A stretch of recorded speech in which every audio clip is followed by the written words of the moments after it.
Hello, my name is Jianna Nichols, a kid reporter with Invention Convention Worldwide. I'm excited to introduce my guest, tuning in from Idaho, Carson Magee. At the age of 7, Carson learned that he had type 1 diabetes. His invention to address challenges he experienced with his diabetes garnered him national attention. Hi, Carson, we're excited to learn more. Hi, thanks for having me. It's so awesome to have you here, and could you just give a quick overview on your invention and what it does, what problem it solves? Absolutely. So I invented the swipe and wipe when I was in 3rd grade. And from there, I went on to invent a couple more things through Invent Idaho. And I invented the swipe and wipe because of, like you said, type 1 diabetes. So it helps solve the problem of the baggage that I have to carry around with me just to prick my finger. So I have to draw my blood, but before I can do that, I have to wipe off my finger. And then once my blood sugar is taken on the testing strip, which I plug into the device, then I have to wipe off the blood from my finger. So it's a hassle. I have to open 3 different things to check my blood sugar. So I compacted all that into one testing strip. This is a bigger model of it right here. So the testing strip, you can peel off the foil, wipe your finger, and then on the backside, there's a dry pad. So really, this helps solve the big issue of, for one, so much waste when you're pricking your finger. And also it saves you from carrying around a lot of stuff that's necessary to survive. Mm-hmm. So did you have multiple prototypes? Is there different parts of the process that you went to come up with your prototype that you have there? Absolutely, yeah. So this was a prototype that I ended up going with. There were a few ideas that I had. This was the main idea that I just couldn't get my head to stop thinking of. Mm-hmm. But I, of course, had to have foil on top, which I was not thinking of initially, but the foil helps protect the alcohol from drying out. So there's been a lot of renditions. This was kind of the main design that I had going off the bat, but from there were a lot of challenges that I had to overcome when thinking about how I'm going to design this. Mm-hmm. I know this is a very personal problem for you, and I'm sure a lot of people invent because they want to help others. So did you do any research beforehand, or did you ask any other fellow people with diabetes on their opinion on your invention? Absolutely, yeah. There's a great community of type 1 diabetics where I live in Idaho. And of course, I had a lot of personal experience with it, so I knew a bit about my invention. But in order to give credibility to my invention, I did have to ask a lot of mainly other kids with type 1 diabetes how effective this would be and if it was even worth thinking of. So after talking with doctors and other type 1 diabetics, I couldn't find one that thought this was a bad idea. So yeah, that really kickstarted it and got my wheels turning of how I'm actually going to pull this off. Well, it sounds like an awesome idea, so I'm sure that it can help a lot of people. Have you thought of patenting it or thought of marketing it to people in the future? Sure. So one of the things that I got with winning Best of Show for this invention specifically was a free patent search. So I had thought about patenting it. I didn't end up doing that because of the cost of it. And as a 3rd grader, I don't have much change to spare. But looking at the patent search, it was really cool to see everything that goes into marketing and invention, and the whole other side of really not just thinking of the idea, but making it come to life. There's a lot of steps that are kind of hidden, I think, from the general public when you go to the store and see something that's really had a lot of thought put into it, but you may not see that directly just by looking at it. But yeah, I definitely did think about patenting it.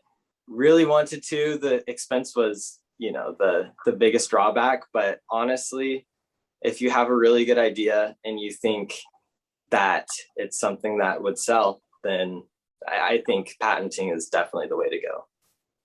Yes, definitely. I can, as an inventor, I can definitely agree with you on the price and everything. But good ideas uh, are worthy of being patented.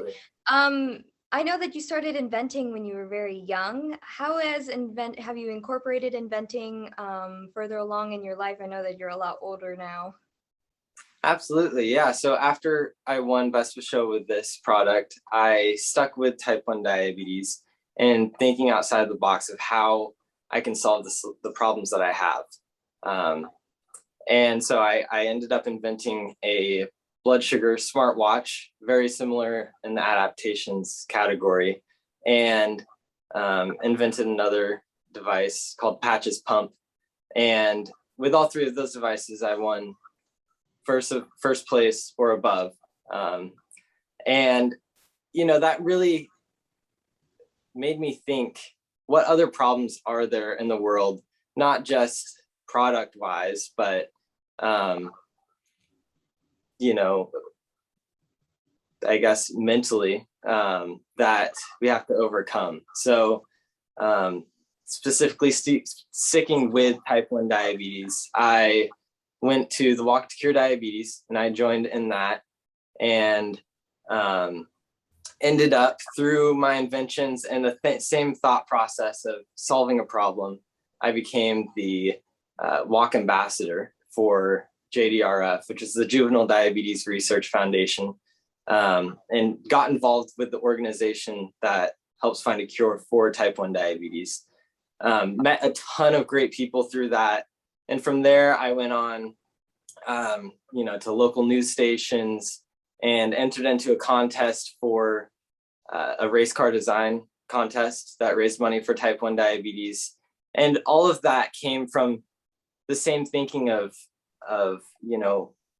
what is something that I can do specifically, not just with a group of people, of advocates, which can be very powerful, but what can I do specifically with my voice to make a difference? And that's Invention Convention is really something that got me thinking that one voice really can make a difference, and that even young kids can have a huge impact on the world. So yeah, I've just done a little bit. I love how inventing has really helped you do bigger things in your life, of course. A lot of people are kind of small-minded about inventing. They think it's just one small thing, but it can open so many opportunities. So I'm very glad that you were able to take that opportunity with inventing and go forward to help other people. Um, Is there any characters that you gain from inventing? Is there anything else that you personally have seen that you have attained from inventing? I know that Invention Yeah. Convention and everything, you're able to meet other inventors, and it's a great opportunity to talk to other people. So what was your experience with that? Yeah, I've met a lot of people, a lot of friends through Invention Convention. The main person, surprisingly, is the person that was a co-founder of Invent Idaho, and her name is Beth Brubaker, and she's been so influential. She came to my senior party just this past year, and I've kept up with her a lot. But I think surrounding yourself with people that have the same mindset of wanting to find solutions to problems, and having those people around you can only make you better at what you do with inventing, and help you stay positive, because a lot of times inventing is hard. It's annoying because there's a problem and you may not have a solution to fix it. But having those people to bounce off ideas and really talk you through what you're trying to do, that it's so powerful.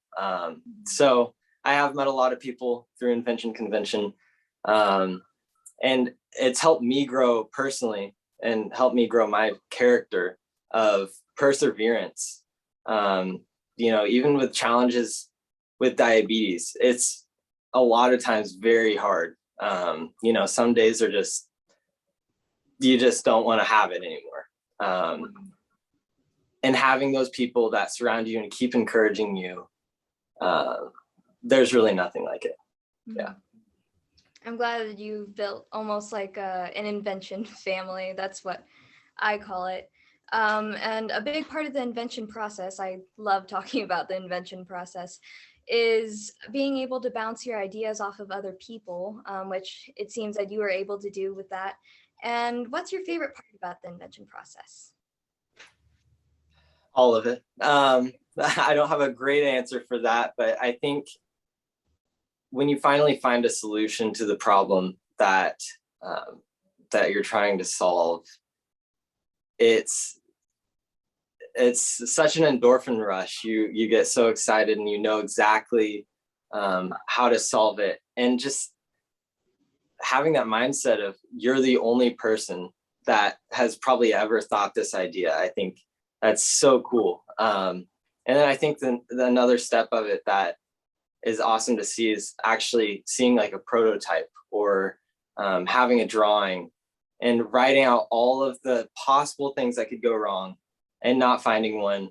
I think it's so cool to see something that's kind of failless. Like you can't really fail at the invention. And then when you find something that could go wrong with the invention, then you fix it. So I think having the creativity of inventing is it's unreal. Having the freedom to be creative and come up with something that some people would think as crazy, but if it works, there's nothing like it, proving people wrong, so to speak. Well, I think you kind of already answered this, but on the flip side of that, is there anything that you don't really like about the invention process? And if there is, how did you overcome it? Initially, as a third grader especially, I wrote a journal for the invention, and I think I have it here.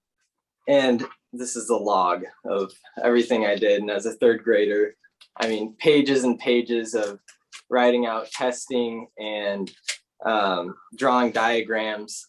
I didn't like the writing part of it, I'm not gonna lie, but it helped me so much with my thought process on how inventing works. So, sometimes it can be monotonous and it sounds like you're just doing something that is just repetitive and it's not going to help. But every part about the invention process is a step forward. Even when you fail and you completely scratch an idea, that's one idea that you don't have to think about again. So it narrows down the playing field of where the solution is. So I didn't really like specifically writing the log, and I'm so glad that I did. And with any invention, I always jot it down, and then I will go through every possible way that it could go wrong. And if I find something, then that's when I'll fix it. And that's, I think, really what makes inventing. Yes, definitely. Here at Invention Convention, we say that inventing is like a superpower or a sport. I think superpower sounds a little bit cooler. I like that So do you have, is anybody you're here? I know that you kind of talked about that a little bit, but do you have any inventing superhero, or really any heroes at all in your life? Yeah. Honestly, there's so many people that I've met that are going through either a similar situation that I am with, a hard diagnosis, or honestly just regular people that have a passion for doing something. I think when you have something that gets you down, like a disease or something like that, and you have the persistence and perseverance to overcome that challenge, I think that's really what makes someone a superhero. I've met a couple people. There's a fireman here in Coeur d'Alene that has type 1 diabetes, and he does so much with having kids tour the firehouse and showing them everything. I think the heroes lie within just average everyday people. I think it's hard to define someone with superpowers. I think the superpowers come from kindness and wanting to help. And that's really why we invent. We want to help people. So I totally agree that it's the superpower of inventing. And again, Beth Brubaker was super influential. She was the one that not only wanted to help people, but she wanted to help people that help people. So, I think the people that really want to raise the next generation of either inventors or just people in professions that help others, I think that quality is really what makes someone a superhero. Yeah. Yes. Well, inventing really is, it's like one big family. It's a great support system, and I hope that other young inventors watching have that support system or are able to participate in Invention Convention to have that experience. You've been very inspiring. I'm so happy to have you here today. Do you have any advice either to younger inventors or really anybody, since anybody can invent at any age? Is there anything that you'd like to say about that? I would, yeah.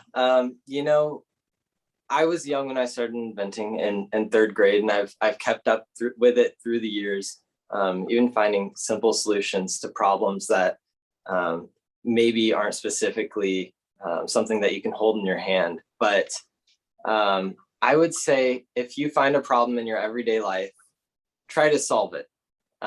Don't get discouraged if you can't right away, but just kind of have that in the back of your head. That's where most inventions come from. Find something in your everyday life that is a problem that you can find a solution to, like the spork.